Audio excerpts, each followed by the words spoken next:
est-ce que je peux vous parler?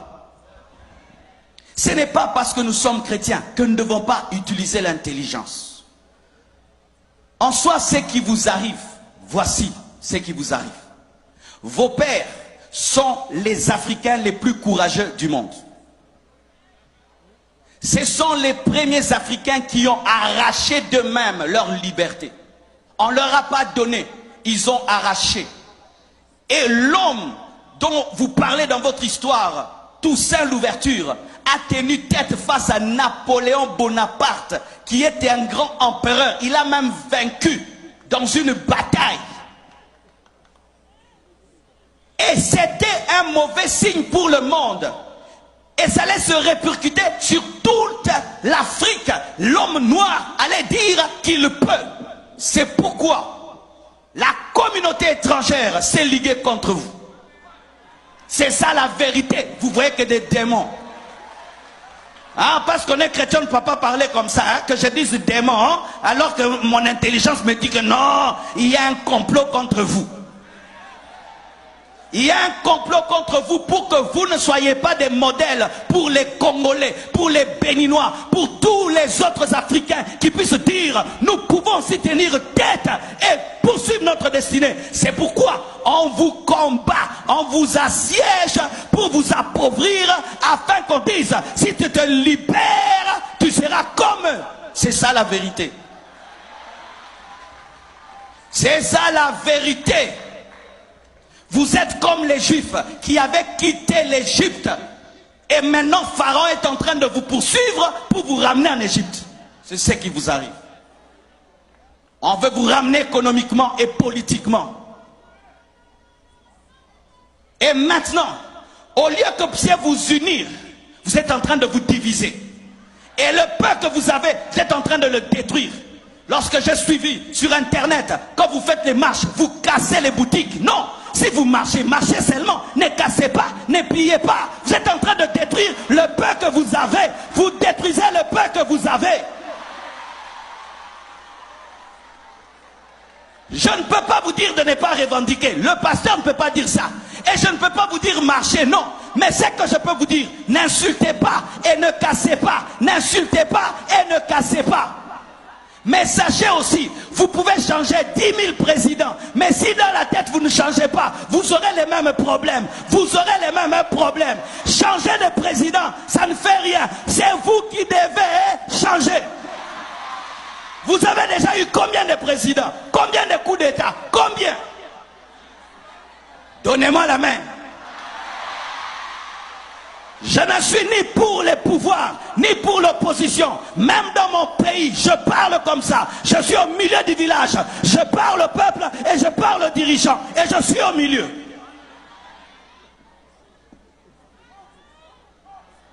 Tu marches, tu viens dans ma boutique, tu me prends tout. Est-ce que ça c'est marcher encore?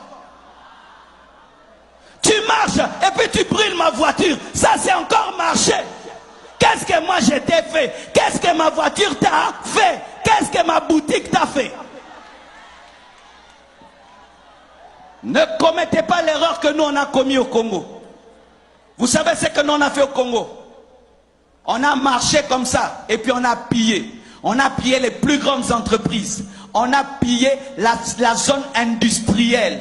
Et notre économie a reculé fois 100. Et la zone industrielle aujourd'hui est devenue une zone résidentielle. Qui ont détruit nous-mêmes? Et quelle force? On pouvait voir un Congolais qui transporte lui-même un congélateur. Cette force-là que tu as pour piller, tu ne peux pas l'utiliser pour travailler. La force que tu as là pour transporter des congélateurs, tu ne peux pas l'utiliser pour travailler et développer ton pays.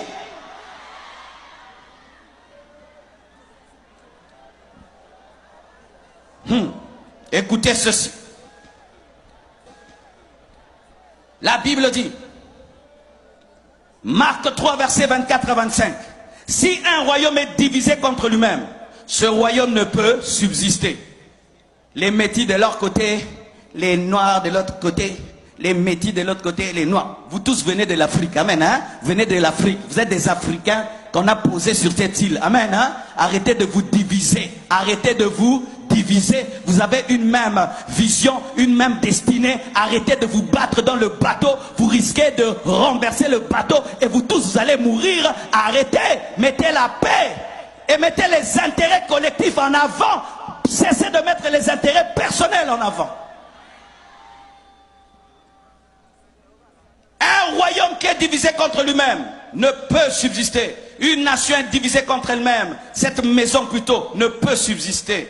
Faites attention de vous diviser et de vous détruire alors que vous êtes en train de jouer le jeu de vos ennemis. Le jeu de vos ennemis, de ceux qui ne sont pas là mais qui sont là. Pendant que vous déchirez, vous êtes en train de jouer le jeu de Pharaon. Si Israël, pendant qu'il devait traverser la mer Rouge, commençait à se chamailler, Pharaon allait les rattraper. Et vous, au lieu de traverser la mer Rouge, vous vous chamaillez, vous vous chamaillez, vous vous chamaillez. Et puis Pharaon vous attrape et vous ramène en servitude. Vous qui avez étudié, vous qui êtes des têtes pensantes, utilisez votre intelligence avec le Saint-Esprit pour développer votre nation. C'est pourquoi l'Église ne doit pas engendrer que des pasteurs, doit engendrer aussi des juristes, des économistes, des professeurs, pas seulement des pasteurs et des prophètes. On ne doit pas seulement avoir des pasteurs. Toi tu seras pasteur, toi tu seras pasteur. Non, toi aussi tu seras ministre, toi tu seras avocat, toi tu seras aussi. Nous ne devons pas seulement avoir pasteur, pasteur, pasteur, pasteur. Nous ne devons pas seulement engendrer des églises, nous devons aussi engendrer des entreprises, pas seulement des églises, des écoles, des hôpitaux, des entreprises, pas seulement des églises. Nous devons avoir des chrétiens qui sont des sénateurs, qui sont des députés.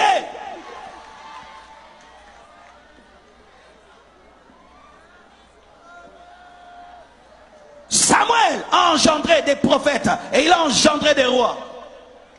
Il n'a pas seulement engendré des rois, il a engendré des prophètes. Pas seulement des prophètes, des rois aussi. Mais nous, l'Église, nous n'engendrons que des prophètes. Et quand on a des problèmes de royauté, on n'a personne.